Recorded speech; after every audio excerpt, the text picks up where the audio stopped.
तैयारी स्टार्ट। माननीय सभापति महोदय, मैं आपका बहुत आभारी हूँ जो आपने मुझे इस बिल पर बोलने के लिए समय दिया है। यह जो बिल सहकारिता समिति को एक समिति में भेजने का निश्चय किया गया है, जिस पर कल से बहस हो रही है, उस पर मैं आपके आदेश से कुछ कहना चाहता हूँ।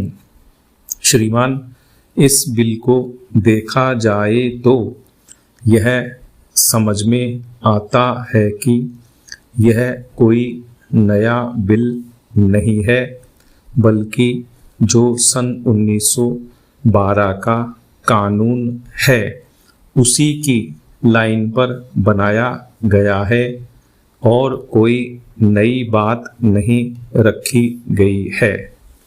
श्रीमान, इसमें सहकारी खेती की बात रखी गई है।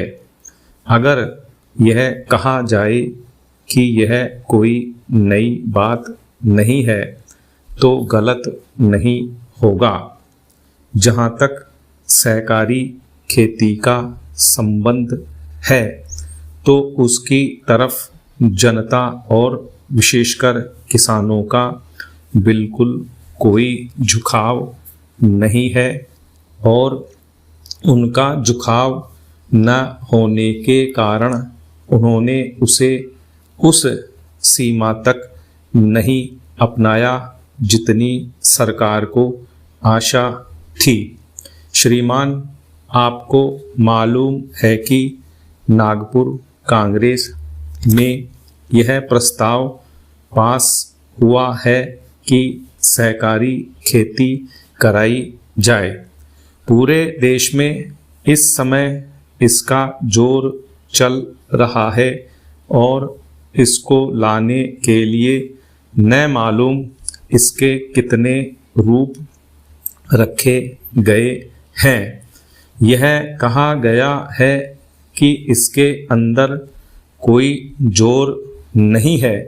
अभी एक माननीय सदस्य कह रहे थे कि राजनीतिक पार्टी के लोग यहाँ पर सहकारिता के संबंध में कुछ कहते हैं और बाहर किसानों से कुछ और ही कहते हैं।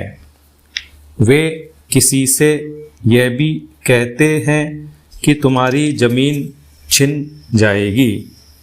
मैं यह निवेदन करना चाहता हूँ कि यह जो कहा गया है और किसानों के अंदर जो भावना पैदा होती है वह इस बिल से साफ स्पष्ट होती है कि वह गलत भावना नहीं है। मैं यह जानता हूँ कि जब किसान पार्टी का जोर बढ़ा और किसानों की आवाज़ ऊंची हुई तो सरकार ने और हमारे नेताओं ने यह कहना शुरू कर दिया कि हम सहकारी खेती को किसानों के ऊपर लादना नहीं चाहते, बल्कि यह तो किसानों की इच्छा पर है। लेकिन इसके साथ ही साथ एक बात मैं पहले भी निवेदन कर चुका हूँ और फिर भी निवेदन करना चाहता हूँ कि नेताओं का अपना विचार होना चाहिए। किसी सभा में जब यह कहा गया कि यह जो सहकारी खेती शुरू की गई है यह तो अंत में सामूहिक खेती की तरफ ले जाएगी। स्टॉप।